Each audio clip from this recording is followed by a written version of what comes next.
Sa detalye ng mga balita, mas mainit na temperatura ang mararanasan sa bansa ngayong weekend. Ngunit asahan pa rin ang kalat-kalat na pagulan at thunderstorm sa ilang lalawigan. Sa weather outlook ng Pag-asa sa susunod na 5 araw, sinabi ni Anak Loren Horda. Mula ngayong Huwebes hanggang bukas, ang shear line at amihan na magdadala ng mga pagulan at isolated thunderstorms sa Eastern Visayas, Caraga at Northern Mindanao.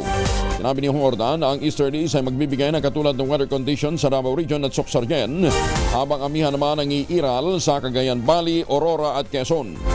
Makararanas naman ang Metro Manila at ilang pambahagi ng Luzon ng maulap na papawiri na may mga isolated light rains.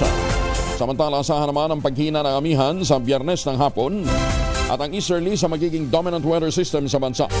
Bagamat inaasahan ang pag-init ng panahon sa weekend, asahan pa rin ang localized thunderstorms o mga rain showers na maaaring magresulta pa rin ng mga pagbaha at mga landslides.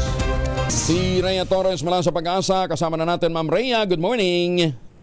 Yes po, good morning po Sir Angel. Good morning po sa ating mga taga-subaybay sa magiging lagi po ng panahon natin ngayong araw. Sa kasalukuyan po ay wala naman tayong binabantayan na LPA o bagyo sa loob at labas ng ating area of responsibility. Ngunit asahan pa rin po natin yung mga pag-ulan sa ilang bahagi po ng Mindanao, gayon din ng Visayas ngayong araw dulot po ng epekto ng easterlies at yung amihan naman po ay nakaka-apekto pa rin sa may bahagi ng Luzon.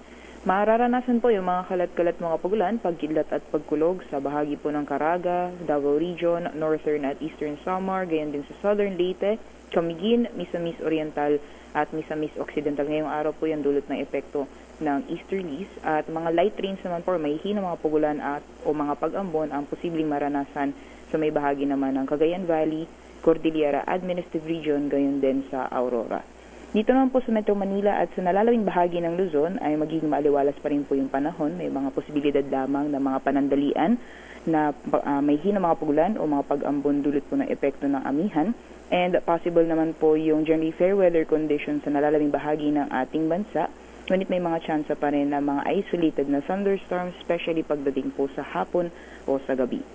Wala po tayong nakataas na gale warning sa anumang dagat baybayin po ng ating bansa, kaya malaya po mga kapalaot yung mga kababayan natin na may mga malit na sakyang pandagat. Iba yung pag-iingat lamang po sa mga plano pumalaot sa silangang karagatan ng Visayas at Mindanao dahil posibleng maranasan ang katamtaman hanggang sa maalon na karagatan.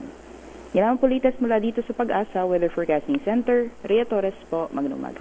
Maraming salamat, Rhea Torres mula po sa Pag-asa.